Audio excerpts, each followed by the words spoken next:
ഞാൻ പ്രസംഗം പറയുന്നില്ല. അച്ഛൻ പറഞ്ഞതുപോലെ ഞാനൊരു ചെറിയ മിമിക്രി ചെയ്യാം.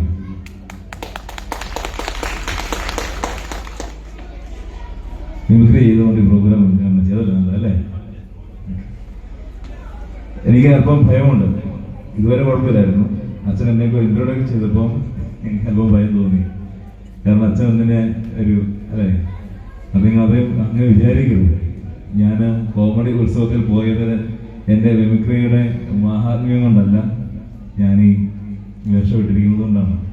വൈദികനായതുകൊണ്ടാണ് അവരെനിക്ക് അവിടെ ഒരു ചാൻസ് തന്നതെന്ന് ഞാൻ ഉറച്ച് വിശ്വസിക്കുകയാണ്. അപ്പം അതുകൊണ്ട് തന്നെ വലിയ ഒരു മിമിക്രി അല്ലെങ്കിൽ എന്താ പറയുക, അതൊന്നും നിങ്ങൾ പ്രതീക്ഷിക്കരുത്. ഞാൻ സാധാരണ നമ്മുടെ പട്ടി പൂച്ച അങ്ങനെയൊക്കെ ചെയ്ത് അങ്ങ് പോവുക ചെയ്ത്. സെമിനാരി കാലത്തിലാണ് ഞാൻ മിമിക്രി ചെയ്തു തുടങ്ങിയത്. സ്കൂൾ കാലഘട്ടത്തിൽ ഞാൻ അതിനെക്കുറിച്ച് ചിന്തിച്ചിട്ട് കൂടിയില്ല. സെമിനാരി വന്നപ്പോൾ, പ്രോഗ്രാമുകൾ വന്നപ്പോൾ ചെയ്യാൻ നിർബന്ധിതനായി ഞാൻ ചെയ്തു പോയത് ഏറ്റവും.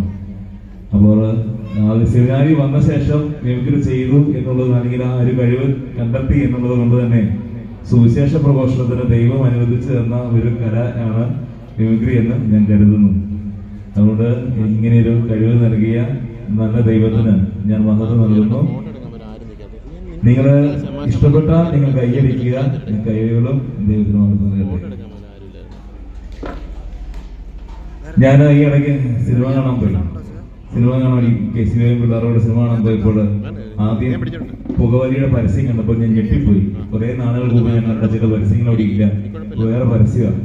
അതുകൊണ്ട് പണ്ട് കണ്ട ഒരു പരസ്യം എന്റെ മനസ്സിലേക്ക് കടന്നു വന്നു. അതിതായിരുന്നു: ഈ നഗരത്തിന് ഇതെന്ത് സംഭവിച്ചു? ചിലയിടത്ത് പുക, ചിലയിടത്ത് ചാരം. എന്താണ് ആരുമൊന്നും പ്രതികരിക്കാത്തത്? പുക വലിക്കരുത്, അത് നിങ്ങളെ രോഗിയാക്കും. വലിയ രോഗി. പട്ടിക വളർത്തണമെന്ന് എനിക്ക് ഭയങ്കര ആഗ്രഹമുണ്ടായിരുന്നു. കൊച്ചനായിരുന്നപ്പോൾ ഞാൻ വിചാരിച്ചു, വികാരി ആയി കഴിയുമ്പോൾ ഇടതൊക്കെ ഒരു പട്ടിയെ മേടിച്ച് വളർത്തണം. അതാണ് വേറെ ആരെയും ബോധിപ്പിക്കുന്നുള്ളൂ. അപ്പോൾ ഞാനും എൻ്റെ പട്ടി അങ്ങനെ വളർത്താമെന്ന് വിചാരിച്ചുകൊണ്ടിരുന്ന സമയത്താണ് അഭിമന്യ പിതാവ് അച്ഛന്മാരാരും പട്ടിയെ വളർത്തരുത് നിയമം വെച്ചത്. അപ്പൊ അത് ചിരിപ്പോയി. എനിക്ക് ഇച്ചിരി വിഷമമൊക്കെ ഉണ്ടായി. പട്ടിയെ വളർത്താൻ പറ്റി, 2 മൃഗങ്ങൾ ഒരുമിച്ച് വളരണ്ടെന്ന് കരുതിയിട്ടായിരിക്കും പിതാവ് അങ്ങനെ പറഞ്ഞത്. ഞാൻ അങ്ങനെ ഒരു ദിവസം മുറിയിൽ രാവിലെ ഇരിക്കുമ്പോൾ CCTV ഒരു കാഴ്ച കാണുകയാണ്. 3 പട്ടികളിലെ കാർപോർച്ച് അയലൊക്കത്തെ പട്ടികളാണ്. അപ്പൊ ഞാൻ പുറത്തേക്ക് ഇറങ്ങണം, രാത്രിയിലാണ് പുറത്തേക്ക് ഇറങ്ങണം വെള്ളം എടുക്കാനായിട്ട്. അപ്പൊ എനിക്ക് പേടിയായി, 3 പട്ടികൾ എന്നെ ആക്രമിച്ചാലും. ഞാൻ എൻ്റെ ഓഫീസ് റൂമിൽ ഇരുന്നുകൊണ്ട് ഇങ്ങനെ വലിച്ചു. ആ 3 പട്ടികൾ ഓടിപ്പോയി. ഞാൻ പുറത്തിറങ്ങി വെള്ളം പിടിച്ചു. അന്ന് ഞാൻ തീരുമാനിച്ചു, അന്ന് എനിക്ക് മനസ്സിലായി ഇവിടെ വേറെ പട്ടിയുടെ ആവശ്യമില്ല, ഞാനുണ്ടല്ലോ അത്യാവശ്യം കുറയ്ക്കാൻ. അങ്ങനെ എൻ്റെ പൂച്ചകളെ ഭയങ്കര ഇഷ്ടമായിരുന്നു. പക്ഷെ ഒരു ദിവസം ഞാൻ നോക്കുമ്പോൾ എൻ്റെ കുറച്ച് നിർത്തിയിരിക്കുന്ന ബൈക്ക് പൂച്ച മാന്തിയിരിക്കുന്നു, കള്ളപ്പൂച്ച. അതിനെ കൊല്ലണമെന്ന് ഞാൻ വിചാരിച്ചത്. പൂച്ചനെ ഇടയ്ക്കപ്പോഴും കണ്ടെങ്കിലും ഞാൻ കല്ലൊക്കെ എറിഞ്ഞു. പക്ഷെ ഓടി. പൂച്ച കാണുന്ന കരച്ചിൽ കേൾക്കുമ്പോഴേ ഇങ്ങനെ ഒരു കരച്ചിൽ കേൾക്കുമ്പോൾ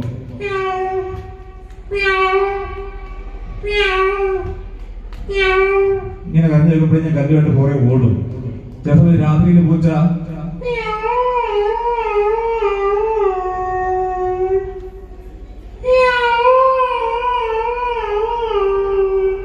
ഇങ്ങനെ കരയും, ഉറക്കം കളയാൻ വേണ്ടിട്ട്. ഉറപ്പിച്ച് ഞാൻ കൊല്ലണമെന്ന്. അങ്ങനെ ഞാൻ ഇരിക്കുമ്പോഴാണ് പൂച്ച എന്റെ അടുക്കളയുടെ സ്റ്റോർ റൂമിലേക്ക് കയറുന്നുണ്ട്. കൊല്ലാൻ വേണ്ടി ഞാൻ അതൊരു വാതിലടച്ചു. പൂച്ച എന്റെ അവിടെ രക്ഷപ്പെടാതെ കണ്ടപ്പോൾ പൂച്ച എന്നെ ചീറ്റി.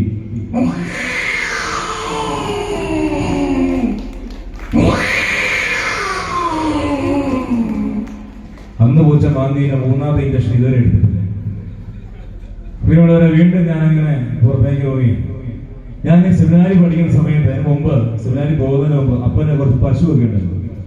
അപ്പോൾ രാവിലെ അപ്പൻ കറക്കാൻ പോകുന്നതിന് എന്നെ കുത്തി എഴുന്നേപ്പിക്കും. കന്നാലിക്കൂട് വൃത്തിയാക്കണം, ചാണകം വാരണം, പശുവിനെ കുളിപ്പിക്കണം. അതിനുശേഷം അങ്ങനെ ഇരിക്കുമ്പോൾ ഞാൻ സെമിനാരി പോകുന്നത്.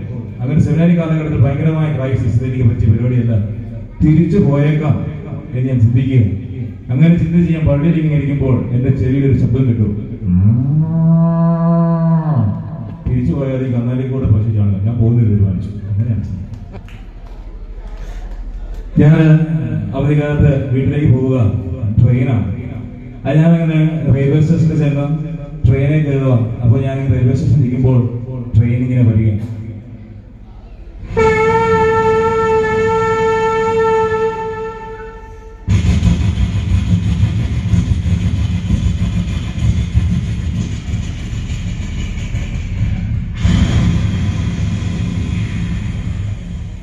ഞാൻ ഈ ട്രെയിനിൽ കയറി ട്രെയിൻ പുറപ്പെടുകയാണ്.